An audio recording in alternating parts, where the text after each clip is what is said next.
Sziasztok! Én Sziszi vagyok, magyar mint idegen nyelvtanár, és ez itt a Hungarian with Sissi podcast, magyarul tanulóknak. A mai epizód témáját egy kedves turultag kérte Patreonon. Nemrég egy posztban megkérdeztem a tagokat, hogy miről hallgatnának szívesen podcastot, és milyen szinten, úgyhogy elkezdtem teljesíteni ezeket a kéréseket.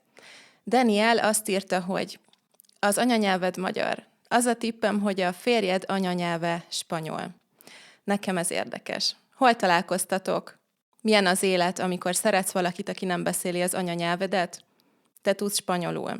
A férjed tanul magyarul?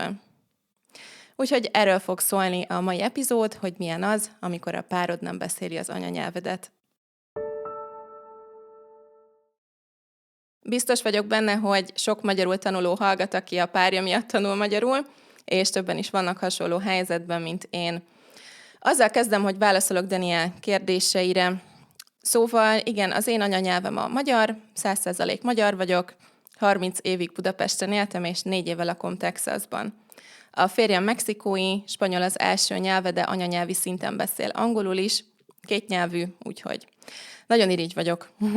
8 évvel ezelőtt találkoztunk Amerikában, még diákok voltunk, már az egyetem vége felé, nekem még 1 év volt a képzésemből, és a férjemnek is, és az utolsó diák nyáron mindketten New Yorkba mentünk dolgozni egy üdülőbe, hogy félrerakjunk egy kis pénzt. Ott dolgoztunk együtt 3 hónapig, szerelmesek lettünk, és utána 4 évig távkapcsolatban voltunk. 2021-ben összeházasodtunk, és kiköltöztem Texasba. Ha valakinek érdekes lehet ez a téma, hogy meséljek arról, hogy ez a vízum és papírmunka hogy ment, akkor írjatok. Ezt csak azért mondom, mert én nemrég találtam egy podcastot spanyolul, amit tanulóknak készítenek, amit egy házaspár csinál. Az egyik host amerikai, a másik mexikói, és nekik is ugyanez a zöld kártya procedúra volt, mint nekem, és én nagyon boldog voltam, hogy van erről podcast, és tudok tanulni pár új szót a témában spanyolul. Na de, visszatérve a témához, egyébként nagyon vicces, a mai napig emlékeztet az egyik barátnőm néha, hogy kb. 10 évvel ezelőtt egyszer azt mondtam, hogy nekem biztos, hogy nem lesz külföldi pasim vagy férjem. Én nem tudom elképzelni, hogy ez milyen, ha nem ugyanaz az anyanyelvetek, az biztos, hogy nem működik. Hát, azt kell mondjam, kedves 20 éves Sziszi, hogy elég jól működik. Kezdem a saját részemmel, mert én egyáltalán nem beszéltem spanyolul, amikor összejöttünk, és bár valamennyit mindenki beszél angolul a férjem családjában, van, aki folyékonyan, ha a családi összejövetel van, akkor mindenki spanyolul beszél. Sose felejtem el az első karácsonyt, amit El Pasoban töltöttem 7, lassan 8 évvel ezelőtt. A férjem kiment a boltba hozni még valamit az utolsó pillanatban, és egyedül maradtam kb. 20 emberrel, akik spanyolul beszéltek. És hát az nem volt kellemes, főleg, hogy elég introvertált vagyok. Viszont nem csak arra emlékszem, hogy nagyon szar volt, hogy senkivel nem tudtam mélyebben kapcsolódni, arra is emlékszem, hogy attól függetlenül, hogy nem értettem szinte semmit, éreztem, hogy szeretettel fogadnak. Szóval nem teljesen fekete-fehér ez a dolog. Vannak jó és rossz oldalai is. Ilyen helyzetekben szerintem nagyon fontos megtanulni értékelni a jó szándékot, és bármilyen szintű közeledést, próbálkozást bárkitől. Aztán, amikor kiköltöztem, akkor már tanultam spanyolul, de még nem mertem megszólalni, és sokkal kevesebbet értettem, mint most, de közben már megjelent bennem az igény arra, hogy jobban részt tudjak venni a családi életben. Úgyhogy hát, vagy 2 évig biztos, hogy elég magányosnak és hülyének éreztem magam. Azóta 4 évvel később már társalgási szinten vagyok, és kevésbé félek hibázni, és tudok beszélgetni az apósommal, meg a férjem nagynényével is. Beszéltem már egész sokszor. Amikor csak ketten voltunk, vagy amikor kerti parti volt nálunk, akkor a szomszédokkal is végig dumáltam. Nagyon fájt, nem volt kényelmes, meg kellett erőltetni magam. Minden mondatomban volt nyelvtani hiba, de egész este tudtunk kommunikálni, és nem arra emlékszem, hogy milyen szarul beszéltem, hanem arra, hogy milyen sokat megtudtam az apósomról, meg a szomszédról, és jól éreztük magunkat. Így, amikor csak ketten vagyunk valakivel, már egész jól el vagyok, pedig tényleg nagyon alapszinten beszélek spanyolul. Aztán, amikor 10 unokatestvér beszélget egyszerre, és nevetnek együtt valamin, az esélytelen. Kicsit rosszul esik még mindig, hogy ott ülök, mint egy szobanövény, és csak én nem nevetek, és nem értem, hogy mi volt vicces, de már sikerült nagyjából elengedni. elfogadtam, hogy van, amit még nem értek, van, amit talán soha nem fogok annyira érteni. Ez van, nem baj. Viszont ez a helyzet is közelebb hozott minket a férjemmel egymáshoz, mert amikor kiköltöztem, akkor sokáig láthatatlannak éreztem magam. Azt éreztem, hogy csak úgy ott vagyok, mint egy szobanövény, megint csak mindenki beszélget, és senki nem látja, hogy én is ott ülök. A férjem sem fordított semmit, csak beszélgetett másokkal, és sokat beszélgettem vele erről, és idővel megértette az én helyzetemet, és már nagyon figyel rá, hogy engem is bevonjon a beszélgetésekbe, és fordítson, ha látja, hogy nem értek valamit. Arra pedig nekem kellett rájönnöm, hogy nem csak neki volt része ebben, mert sokáig azt hittem, hogy hát ez csak az ő feladata. Nekem is volt saját részem, nekem is el kellett fogadnom, hogy az én részem az, hogy beleteszem az energiát abba, hogy nem leszek láthatatlan, kérdezek mindig, és megpróbálok részt venni a beszélgetésben. Ha 10-szer kell megkérni, hogy fordítsanak, akkor megkérem 10-szer. Ha egy éve ott ülsz csendben minden családi eseményen, akkor nem lehet elvárni a többiektől, hogy azt higgyék, hogy te egyébként akarsz velük beszélgetni. Meg kell mutatni, hogy próbálkozol, amennyire tudsz, és hogy szeretnél kommunikálni velük. Nem csak azt várod, hogy mikor lehet hazamenni, vagy mikor kérdez tőled valaki valamit. Úgyhogy nagyon sokat tanultam magamról, és őszintén hálás vagyok ezekért a tapasztalatokért, mert azt érzem, hogy több lettem tőlük. Úgyhogy személyiségfejlődés szempontból is nagyon érdekes egy ilyen helyzet, amikor nem ugyanaz az anyanyelved, mint a párodé. De van még egy csomó nagyon kedves mindennapi apróság. A kedvenc részem például az, hogy van egy saját kis nyelvünk, mindenféle kitalált szóval, meg olyan szavakkal, ami tükörfordítás magyarról. Például egyik nap nagyon rosszul aludtam, és tiszta zombi voltam reggel, és magyarul ilyenkor azt mondanám a barátaimnak, hogy mosott szar vagyok. És elmagyaráztam a férjemnek, hogy ez mit jelent, és azóta ő is boldogan használja, és angolul szoktuk mondani, hogy I'm washed shit.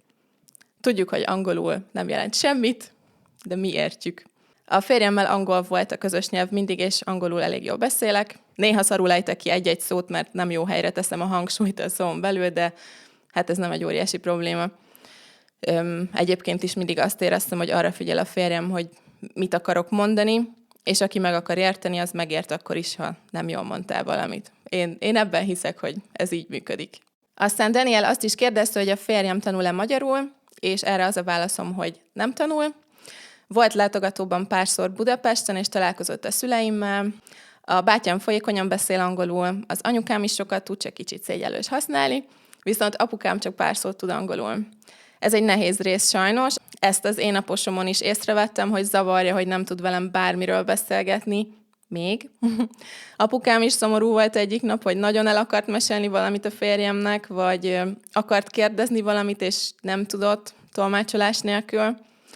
Viszont megint csak nem teljesen fekete-fehér minden. Abszolút lehetséges kapcsolódni akkor is, ha nem beszéltek egy nyelvet, csak akarni kell. És az apukám nagyon akarta, mert nagyon szereti a férjemet, és mindig próbálkozott kézjelekkel, mimikával, fotókkal, és volt, hogy fordítottam, és mondta a férjem, hogy nem kell, értettem teljesen, hogy mit akart mondani.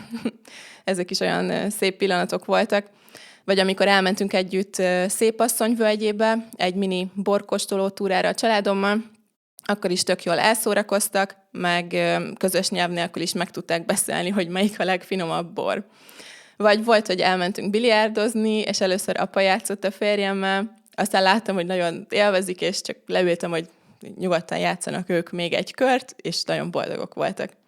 Nyilván vannak nehézségek, és tud frusztrációt okozni, amikor nem beszéled a másik nyelvét, de szerintem ez evidens, és ez az oldal hangosabb, és arról kevesebb szó van, hogy vannak szép részek is, és hogy más módokon is lehet kapcsolódni, és éreztetni a másikkal, hogy szereted, és törődsz vele, nem csak úgy, hogy nem tudom, a gazdasági helyzetről beszélgettek.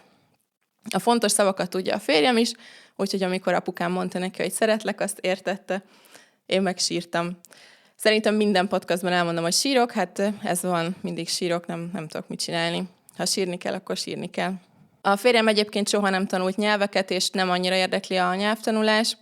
Nem tudom, ez fog-e változni, lehet majd egyszer lesz kedve, ki tudja. Szerintem nagyon ügyes lenne egyébként, mert mindenre emlékszik, amit tanítottam nekik. Tényleg egyszer elmondok neki egy szót, és örökre emlékszik utána. Ennyire jó tanár vagyok. Én egész életemben szerettem nyelveket tanulni, és az angol után a spanyol nem ugyanaz, mint első idegen nyelvnek a magyar 30 évesen, úgyhogy nem hibáztatom. Tudunk beszélni angolul, továbbra is tanulok spanyolul, és remélem egyszer eljutok olyan szintre, hogy vele is fogok tudni spanyolul beszélni. Néha szoktunk, de csak nagyon röviden, nagyon egyszerű dolgokról, például arról, hogy mit akarunk enni és hol, de már megszoktuk, hogy mi angolul beszélünk, és furcsa nyelvet váltani, és engem igazából az érdekel, hogy az anyósommal és az apósommal tudjak rendesen spanyolul beszélgetni egyszer. Ők a legnagyobb motivációim. Az anyósom folyékonyan beszél angolul, az apósommal pedig szoktam spanyolul mindennapi egyszerű dolgokról beszélgetni, de szeretnék eljutni egy kényelmes, haladóbb szintre is. Na, szerintem válaszoltam mindenre.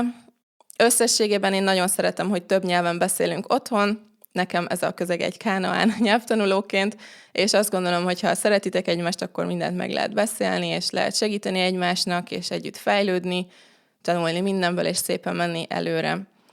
Nem mondom, hogy 100% csak jó tapasztalataim vannak, és soha nem volt semmi nehéz, vagy nem esett rosszul, de visszagondolva már azokat a helyzeteket is szeretem, mert több láttam tőlük, és ha visszanézek, akkor nem csak egy kényelmetlen helyzetet látok, hanem azt is, hogy milyen sokat fejlődtem, mint nyelvtanuló, mint ember, és mint feleség. És talán tanárként is, mert ha inspirál másokat is az, hogy így gondolkozom erről. Ha van még kérdésetek erről a témáról, akkor írjatok nyugodtan. Köszi, hogy itt voltatok és meghallgattatok. A Patreon tagoknak pedig köszönöm szépen a sok támogatást, és külön köszönet Rafaelnek, a podcast legnagyobb támogatójának. Nem sokára találkozunk a következő részben. Sziasztok! The Hungarian with Cici podcast is here to help you learn real Hungarian the way people actually speak. Join us on Patreon for everything you need to become a confident, independent learner. When you're ready for the transformation, I'll see you at patreon.com/Hungarian with Cici.